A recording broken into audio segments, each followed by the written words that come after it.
Hello मेरे प्यारे बच्चों, मैं हूं सुधीर पांडे और आप देख रहे हैं 100 times education classes the branch of knowledge.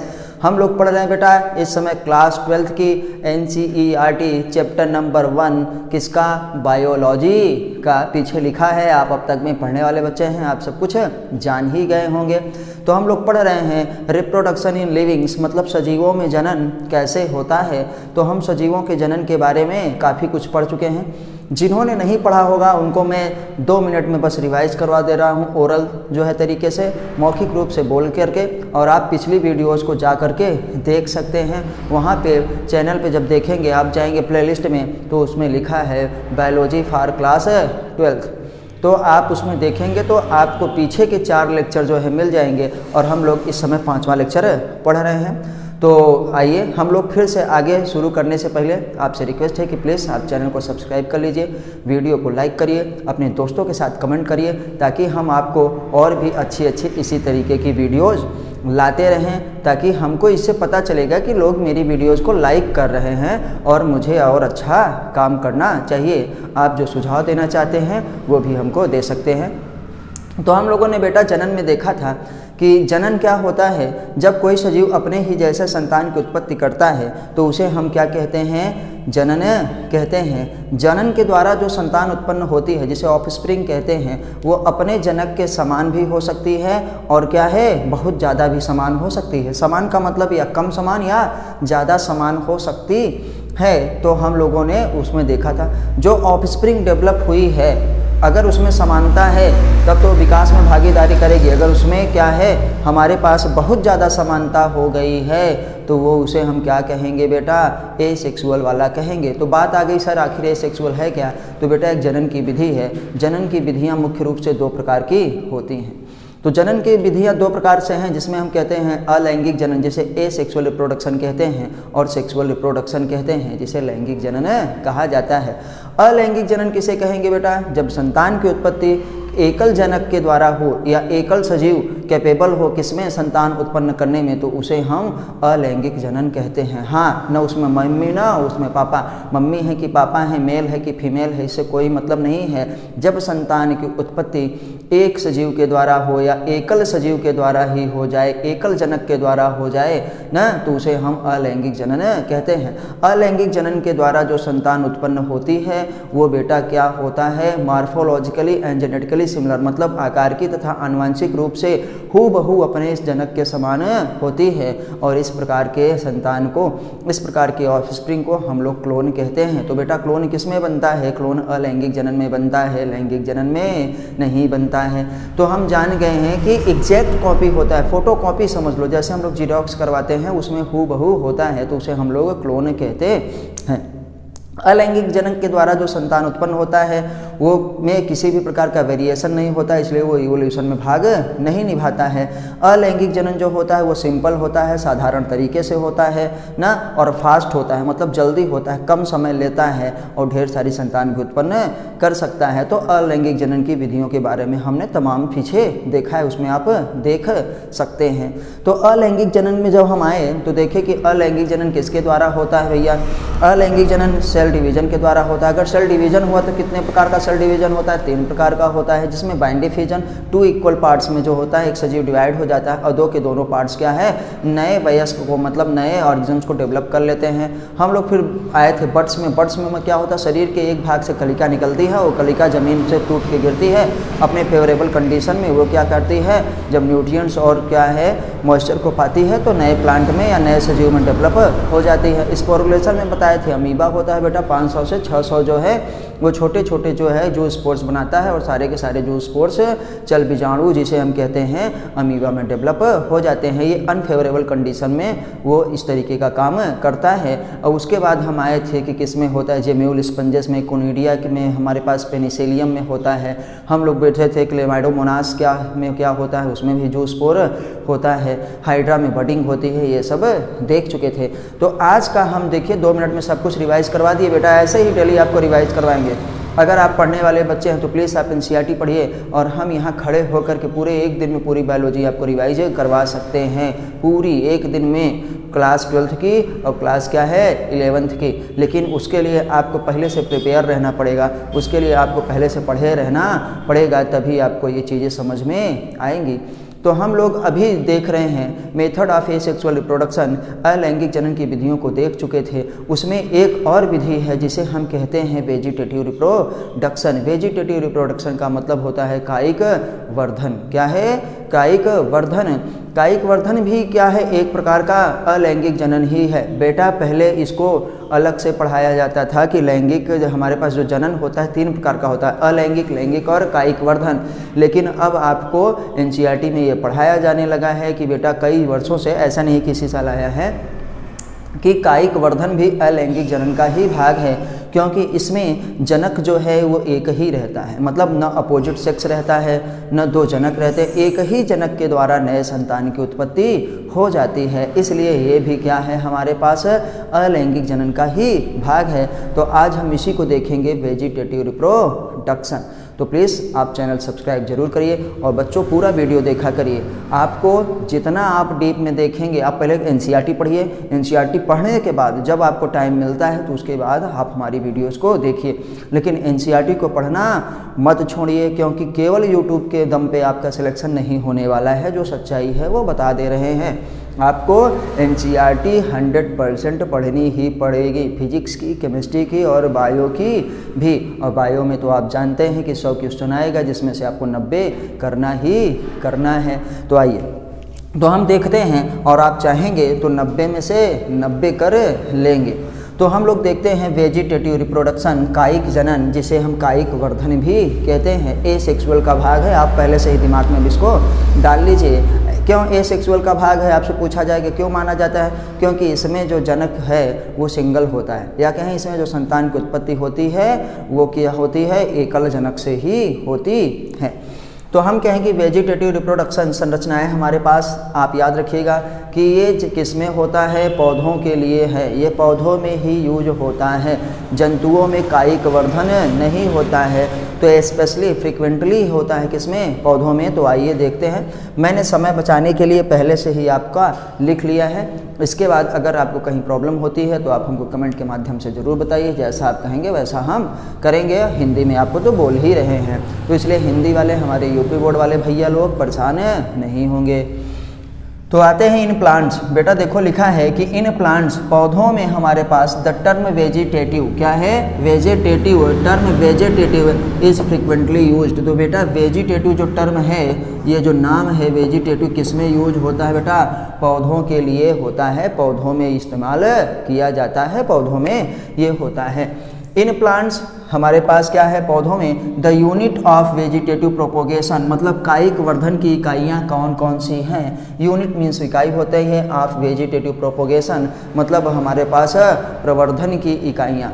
Vegetative मतलब कायिक प्रवर्धन या कायिक वर्धन की हमारे पास जो इकाइयाँ हैं वो कौन कौन सी हैं, मैंने यहाँ पे आपको लिखा है विथ एग्जाम्पल, ताकि बेटा आपको एग्जाम्पल ही याद करना है। और एनसीईआरटी में सेम टू सेम वही एग्जाम्पल पूछेंगे बेटा जो उन्होंने एनसीईआरटी में दिया है। अभी हम आपको बनाना वाले में बताएंगे। कुछ लोग बनाना को कहते हैं सकर्स के द्वारा होता है, कुछ लोग कहते हैं कि राइजोम के द्वारा होता है।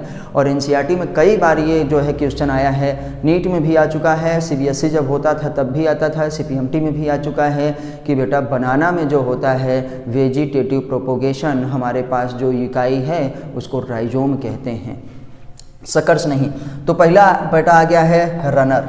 क्या है? रनर। रनर को आप रनर ही याद रखेंगे, ठीक है? इसके हिंदी का चक्कर नहीं पढ़ेंगे। तो हम बोले हैं कि दूब ग्रास में होता है। रनर हमारे पास क्या होती है कि ये स्टेम होती है, और उस स्टेम में नोट्स पे क्या है? छोटे छोटी क्या है? हमारे पास रूट्स निकलती हैं, और वो रूट से क्या करते हैं? यहाँ से ज़मीन पे चारों तरफ ऐसे क्या है? फैलने लगती हैं, चारों तरफ ऐसे फैलने लगती हैं। और इस तरीके से जैसे हमारे पास घास पूरी जो है ज़मीन पे बिछ जाती है, जिसे हम लोग दूब ग्रास कहते हैं। दूब ग्रास को लोग कभी कभी स्पाइडर ग्रास भी कहते हैं, याद रखिएगा, जो पूरी तरीके से फैल जाती है। तो किसमें? रनर किसमें होता है बेटा? दूब ग्रास में। याद रखिएगा रनर किसमें होता है? दूब ग्रास में। पिपरमिंट में। पिपरमिंट और मिंट में अंतर है बेटा, ये भी याद रखिएगा। पिपरमिंट और मिंट में अंतर है। मिंट मीन्स होता है पुदीना, मिंट मीन्स होता है पुदीना, और पिपरमिंट क्या होता है, जो देखिए ठंडा करता है। हम लोग क्या है हर चीज़ के साथ खाते हैं, तेल में मिलाया जाता है। जो हमारे पास जो ठंडे वाले तेल आते हैं गर्मी में ना, नवरत्न, ठंडा कूल कूल, हिमगंगे, इन सब में पिपरमिंट मिलाया जाता है। पिपरमिंट और मिंट में बहुत बड़ा अंतर है। तो पिपरमिंट लोग खाने वाले में भी मिलाते हैं ना, ठंडाई के लिए तमाम चीज़, पान सुपारी में भी खाते हैं। और पुदीना तो हम लोगों के यहाँ भी होता है, लेकिन पिपरमिंट हर कोई नहीं बोता, क्योंकि पिपरमिंट के लिए बेटा बहुत पानी लगता है।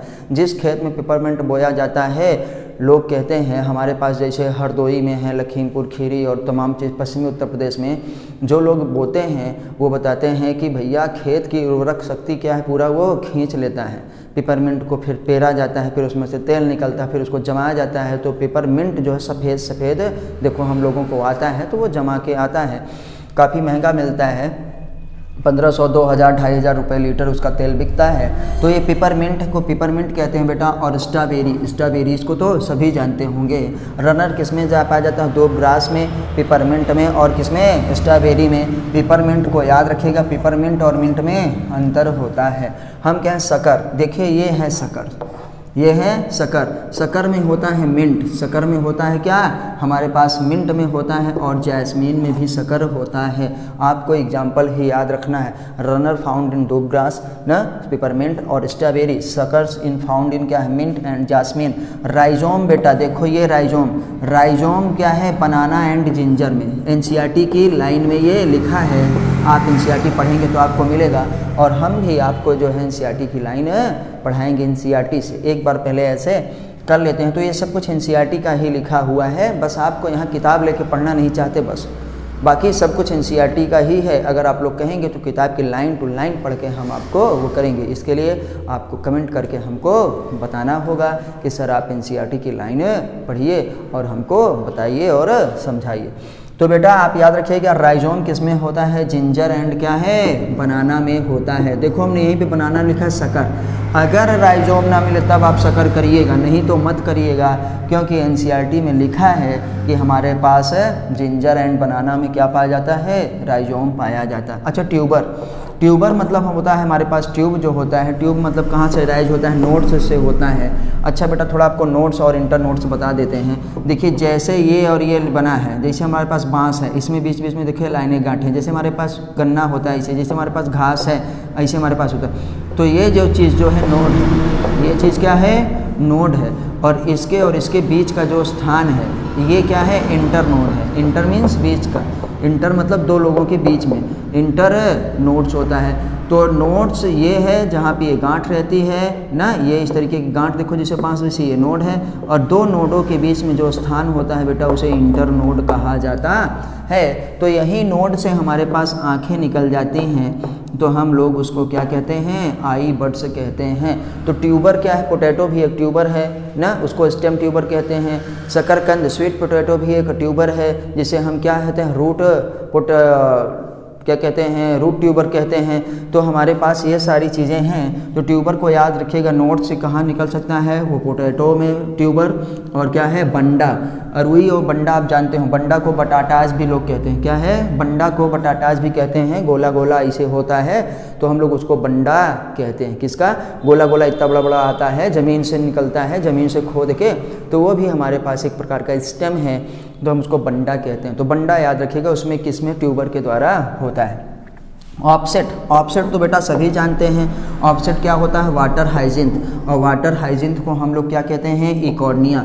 इकोर्निया की हिंदी क्या होती है बेटा, वाटर हाइजिंथ, और इकोर्निया की हिंदी होती है पन सुखवा। आपने देखा होगा पन सोखवा, जो पानी में रहता है और पूरी पानी को सोख लेता है, इसीलिए नाम है उसका पन सुखवा। तो पानी में तो रहता है, पानी से निकाल के लेता है ऑक्सीजन, इसे टेरर ऑफ बंगाल भी कहते हैं। अभी हम लोग इसके बारे में आगे वाले लेक्चर में पढ़ेंगे कि इसे क्यों टेरर ऑफ बंगाल कहते हैं, ये कैसे आतंक हो गया बंगाल का, इसको किस लिए भारत में लाया गया और भारत में कौन लाया, आखिर इसमें कौन सी ऐसी खूबसूरती है, कौन सी ऐसी बात है, या ये ऐसा करता क्या है कि उसको आतंक माना जाता है, टेरर ऑफ बंगाल इसे कहा जाता है। तो याद रखिएगा ऑफसेट, ये क्या है, ऑफसेट के द्वारा वाटर हाइजिंथ को इकॉर्निया भी कहते हैं। तो वाटर हाइजिंथ का मतलब होता ही है पनसुखवा, ठीक है। तो याद रखिएगा कि ऑफसेट के द्वारा इसमें क्या होता है, कायिक वर्धन होता है। कायिक वर्धन क्या है, एक जनन का एक तरीका है। कौन सा है, सेक्सुअल कि एसेक्सुअल, एसेक्सुअल। बल्बिल्स में अभी हम आए हैं, जो बल्ब्स होता है जिसे बल्बिल्स कहते हैं, अगेयो में पाया जाएगा बेटा ना, गार्लिक में पाया जाएगा और ओनियन में पाया जाता है।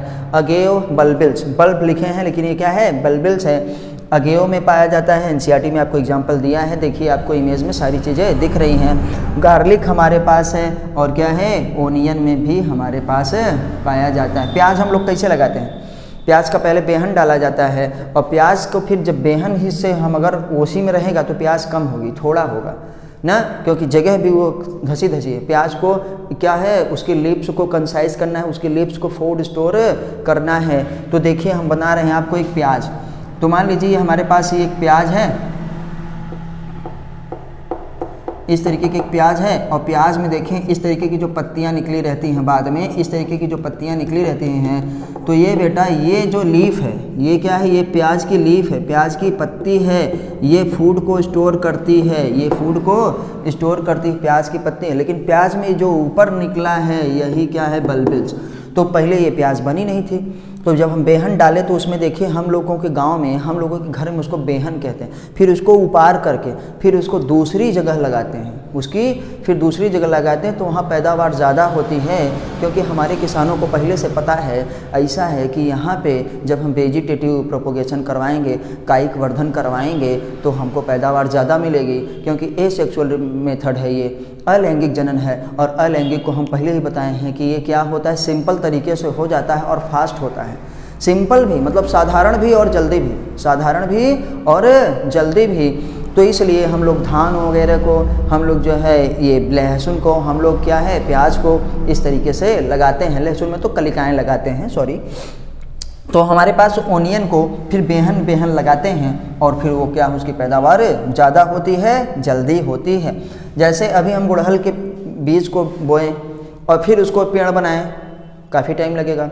लेकिन उसमें हम एसेक्सुअल रिप्रोडक्शन करवा दें, कौन सा है, वेजिटेटिव वाला, कि उसकी कलम को काटें। जैसे बेटा गुलाब को काटते हैं, जैसे हम लोग गुड़हल को काटते हैं, हम लोग कनैल को काटते हैं, तो उसके हम लोग गन्ने को काटते हैं। तो क्या करते हैं, उसमें हम लोग कलम को लगा देते हैं। अब गन्ने को जब लगाए तो गन्ने में जानते हैं कहाँ पे लगाते हैं, नोड। ये नोड वाले में से आँखें निकलती हैं और ये आँखें क्या है, नए प्लांट्स को डेवलप कर देती हैं। बस यही है, इसलिए कि हम लोग ये वेजिटेटिव रिप्रोडक्शन, और इसमें इनब्रीडिंग डिप्रेशन भी नहीं पाया जाता है। जैसे आलू को वही बोते हैं, काट काट के ना आँखों को हम लोग बोते रहते हैं, तो वो क्या होता है बेटा, उसको आई बड्स कहते हैं। तो आप ये चित्र में इमेज में देखिए, साइड में कॉर्नर में आपको दिख रहा है।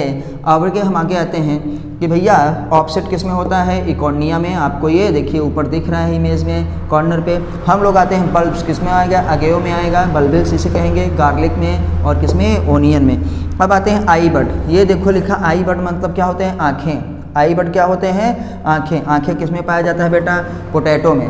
आलू को, एक आलू में हम लोग 3-4 भाग करते हैं, कहाँ कहाँ, जिसमें आँखें होती हैं। फिर उसको ज़मीन में गाड़ देते हैं और उसमें क्या है, नए पौधे का निर्माण हो जाता है। यही तो है जनन, कि जब एक सजीव अपने ही जैसे सजीव की उत्पत्ति करता है तो उसे हम लोग क्या कहते हैं, जनन कहते हैं। बेटा कई बार बोलेंगे, बस आप सुनने की क्षमता रखिए और अच्छे से पढ़ाई करिए। एनसीईआरटी पढ़ेंगे तो नीट में तुरंत सिलेक्शन होगा पोटैटो, और पोटैटो के बाद क्या है बेटा, शुगर केन। शुगर केन का मतलब गन्ना, और ये क्या है, डहलिया ना। डहलिया को हम लोग क्या कहते हैं, गुड़हल का पेड़ जैसा ही होता है, गुड़हल ही कहते हैं। चाइना रोज भी गुड़हल होता है और डहलिया भी कई प्रजातियां पाई जाती हैं। तो ये गुड़हल का पेड़ हुआ। लीफ बड, ये जरूर याद रखिएगा, लीफ बड किस में पाया जाता है। लीफ बड का मतलब बेटा ऐसा है, यहीं पे हम आपको दिखा रहे हैं कि ये देखो जैसे पत्ती बनी है, ये क्या है, एक पत्ती बनी है, और इस पत्ती में, ये पत्ती है, इस पत्ती में कहीं कहीं ऐसे ऐसे क्या है, जड़ें डेवलप हो जाएं और छोटी सी एक पत्ती और डेवलप हो जाए।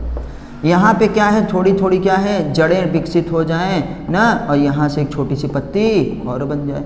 तो ये टूटे और टूट करके फिर क्या है, ज़मीन पे गिरे और जब नमी पाए और अपने पोषक तत्वों को पाए, न्यूट्रिएंट्स को पाए, तो नए क्या है प्लांट में डेवलप हो जाए। तो लीफ बड, ये कलिकाएँ कहाँ निकली हैं? देखिए ये कलिकाएँ महाराज कहाँ निकली हैं? ये कलिकाएँ निकली हैं, दिख नहीं रहा है क्या? ये कलिकाएँ निकली हैं किसमें? पत्ती में ही, इसलिए इसका नाम है लीफ बड। क्या कहेंगे? लीफ बड हम लोग इसे कहते हैं। तो लीफ बड किस में पाया जाता है बेटा? ब्रायोफिल्लम में, याद रखिएगा। ब्रायोफिल्लम में ये देखिए आपको साइड में कॉर्नर में क्या है इमेज दिख रहा है, एनसीईआरटी का ही इमेज है। लीफ बड क्या है? लीफ बड फाउंड इन क्या है? ब्रायोफिल्लम में। तो आप लोगों ने देखा ये सब के सब क्या थे बेटा? अलैंगिक जनन की विधियां थी। अलैंगिक जनन की कौन सी विधि? Vegetative propagation. तो इन सारी संरचनाओं को हम क्या कहते हैं? हम लोग क्या कहते हैं? वर्धक। क्या है? वर्ध। वेजिटेटिव क्या है? प्रोक्यूल्स, जिसको कहते हैं वर्ध। तो कायिक वर्धन वाली संरचनाएं इनको कहा जाता है। इसमें किसी आपने गुड़हल को देखा होगा कि गुड़हल को काट के लगा दीजिए, नया गुड़हल उसके कलम से बन जाएगा। क्या उसमें दो जनकों की जरूरत पड़ी? नहीं। आपको ने गन्ने को काटा, गन्ने को लगा दिया जहाँ पे उसका नोड था, पोर था, जिसको हम लोग पोर कहते हैं, गाड़ा कहते हैं घर में, गांव में। तो वो क्या था? उसमें क्या दो जनक की जरूरत पड़ी? नहीं। आलू को बोने में क्या दो जनक की जरूरत पड़ी? नहीं। तो भैया जिसमें दो जनक की जरूरत ना पड़े वो क्या होता है? अलैंगिक जनन होता है, क्योंकि वो उसमें एकल सजीव के द्वारा ही या एकल जनक के द्वारा ही नए संतान की उत्पत्ति हो जाती है। तो आप जिसको ये नोट करना होगा आप ये नोट कर सकते हैं ना। जिसको स्क्रीनशॉट लेना होगा बच्चों, आप इसको स्क्रीनशॉट बड़ी आसानी से ले सकते हैं। तो अब हम थोड़ा सा अलैंगिक जनन का ही एक थोड़े से और भाग देखेंगे, बस इसी का थोड़ा सा और डिटेल कि अलैंगिक जनन क्या होता है। तो हम जान चुके हैं कि अलैंगिक जनन, अभी हमको इसके आगे पढ़ना है वाटर हाइजिन्थ, तो हम इसको थोड़ा सा हटाते हैं। तो चलिए हम हटा देते हैं क्योंकि आपने इसको नोट कर लिया होगा। बच्चों प्लीज़ चैनल को सब्सक्राइब जरूर करिए और एनसीईआरटी खूब पढ़िए। बिना एनसीईआरटी के पढ़े कुछ नहीं होगा। तो आप किसी भी जो है पब्लिशर का, चाहे वो अरिहंत का हो चाहे एमटीजी का हो, नहीं, उनकी कोई भी किताब खरीदने की ज़रूरत नहीं है, सिवाय क्या खरीदने के? आपको हम लोग जो कहते हैं अनसॉल्व ना, हम ऑब्जेक्टिव आप खरीद सकते हैं, लेकिन आपको नोट्स पढ़ने के लिए, आपको थ्योरी पढ़ने के लिए बेटा क्या करना पड़ेगा? एनसीईआरटी ही पढ़नी पड़ेगी। और वीडियो जब देखे रहेंगे तो एनसीईआरटी पढ़ेंगे कई बार तो आपको और अच्छा लगेगा, उसमें और आनंद आएगा, आपको और भी ज़्यादा मज़ा मिलेगी, पढ़ने में मन लगेगा। तो पढ़ने की आदत डालिए। तो हम बोले हैं क्या यहीं पे लिखेंगे कि बेटा कायिक वर्धन, कायिक वर्धन जो बोले हैं वही लिखेंगे, क्योंकि कुछ बच्चे लिखते हैं कायिक वर्धन भी अलैंगिक जनन है। निश्चित रूप से अलैंगिक जनन है, निश्चित रूप से है बेटा, क्योंकि इसमें नए सजीव का निर्माण या नए सजीव की उत्पत्ति निर्माण एकल सजीव के द्वारा होता है, एकल जनक के द्वारा होता। किसके द्वारा बेटा? एकल जनक के द्वारा, मतलब एक ही जनक होता है। तो थोड़ा सा अभी हम बताएं कि एसेक्सुअल अलैंगिक जनन, एसेक्सुअल अलैंगिक जनन, तो हम बताते हैं रिप्रोडक्शन, इसको पढ़ चुके हैं, इसी को बस 1 मिनट में रिवाइज कर लेते हैं फिर से। हम जानते हैं कि एसेक्सुअल रिप्रोडक्शन क्या होगा, तो बेटा सिंपल होता है, फास्ट होता है ना, इसमें गैमेट फॉर्मेशन नहीं होता है, याद रखिएगा, no gamete formation. Gamete formation का मतलब युग्मक का निर्माण नहीं होता है, और वहाँ पे एनसीईआरटी में लिखा हो भी सकता है और नहीं भी हो सकता है, युग्मक निर्माण नहीं होता। तो ज़्यादातर नहीं होता है बेटा, कभी कभार हो सकता है, नहीं होता, कन्फर्म है। नहीं होता, युग्मक बनने की कोई ज़रूरत नहीं है, भले वहाँ पे लिखा है नो फर्टिलाइजेशन। भैया जब युग्मक नहीं बनेगा तो फर्टिलाइजेशन नहीं होगा।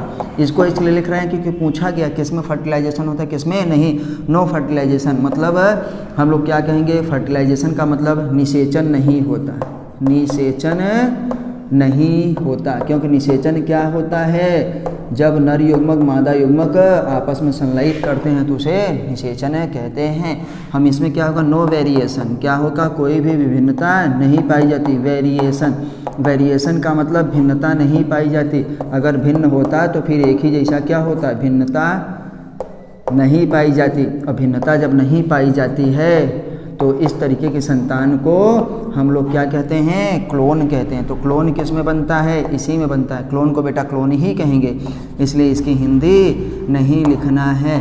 और हम कहें कि जब क्लोन बना इसमें तो इवोल्यूशन में, यहाँ से देखो वेरिएशन नहीं तो no role in evolution, no role in evolution, no role in evolution मतलब विकास में कोई भागीदारी नहीं है, विकास में भागीदारी नहीं निभाता, भागीदारी नहीं निभाता।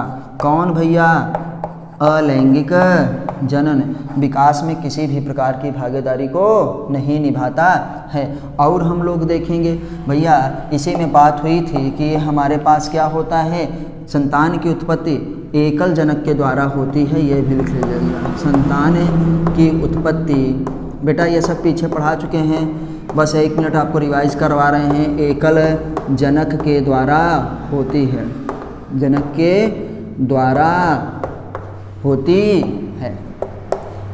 तो जितना आप जल्दी पढ़ेंगे उतना आपके लिए अच्छा रहेगा, और जितना ढंग से पढ़ेंगे तो कंसंट्रेशन उसमें बना रहता है। तो आप इसको भली भांति देख लीजिए कि संतान की उत्पत्ति इसमें कैसे होती है। इसे सिंपल होता है, फास्ट होता है, युग्मक नहीं बनते हैं, निषेचन इसमें नहीं होता है, किसी प्रकार का वेरिएशन नहीं होता है, क्लोन इसमें बनता है न, क्लोन बनता है। और role in, no role in evolution विकास में भागीदारी नहीं निभाता। और संतान की उत्पत्ति जब एक जनक के द्वारा होती है तो उसे हम लोग क्या कहते हैं, अलैंगिक जनन कहते हैं। और हम लोग ये भी देख चुके हैं कि भैया कायिक वर्धन संरचना भी अलैंगिक जनन होता है। तो बस इसी में एक अलैंगिक जनन का और एक भाग देखना है कि अलैंगिक जनन और का मेथड का है। तो इसको हटाते हैं, थोड़ा सा आप स्क्रीनशॉट ले लीजिए और देख लीजिए, एनसीईआरटी जरूर पढ़िए। अलैंगिक जनन की एक और विधि है जिसे हम कहते हैं रीजनरेशन। क्या कहते हैं, पुनरुद्भवन। क्या है, रीजनरेशन। तो बेटा हम बोल रहे हैं कि रीजनरेशन क्या होता है। रीजनरेशन भी अलैंगिक का एक तरीका है। तो आपसे वो पूछ लेंगे तो आपको याद रखना पड़ेगा रीजनरेशन। रीजनरेशन का मतलब है बेटा पुनरुद्भवन। हिंदी में कहते हैं पुनरुद्भवन। देखिए हिंदी मेरी थोड़ी सी मिस्टेक हो सकती है तो आप समझ लीजिएगा एनसीईआरटी से देख करके। पुनरुद्भवन, पुनरुद्भवन का मतलब होता है, भवन मीन्स घर, पुनरुद्भवन निर्माण। हाँ तो बेटा अब हम लोग क्या पढ़ रहे हैं, पुनरुद्भवन। पुनरुद्भवन का मतलब रीजनरेशन। रीजनरेशन का मतलब ये होता है कि जो फिर से रीजनरेट हो जाए, फिर से आ जाए, फिर से विकसित हो जाए। भवन मीन्स होता है निर्माण, पुनरुद्ध मतलब क्या होता है, फिर से बन जाना। तो हमारे पास क्या है, मान लीजिए कोई शरीर का पार्ट जो है खराब हो गया है या नष्ट हो गया है, टूट गया है, तो वो क्या हो जाए, फिर से विकसित हो जाए। वो क्या हो जाए बेटा, वो फिर से विकसित हो जाए तो हम लोग उसे क्या कहेंगे, पुनरुद्भवन कहते हैं। क्या कहेंगे, पुनरुद्भवन। शरीर के किसी लॉस पार्ट का फिर से निर्माण होना पुनरुद्भवन कहलाता है। और रीजनरेशन कहलाता है, आपको समझ में, री मतलब पुनः, रीजनरेट हो जाना, फिर से विकसित हो जाना। तो ये अलैंगिक जनन का भाग है, लैंगिक जनन का भाग नहीं है। तो ये भी याद रखिएगा। तो हम क्या कहते हैं, पुनरुद्भवन किसे कहते हैं। तो आपके बोर्ड वाले बच्चे लिखेंगे जो बोर्ड वाले हैं, बाकी आप लोग पढ़ सकते हैं। नीट वालों को कोई भी थ्योरी लिखने की ज़रूरत नहीं पड़ती, आपको वहाँ ऑब्जेक्टिव करना पड़ेगा। रीजनरेशन किसे कहते हैं, जब शरीर का न कोई खराब या क्या है, विलुप्त, खराब या क्या है, विलुप्त अंग पुनः विकसित हो जाता है, पुनः विकसित हो जाता है तो उसे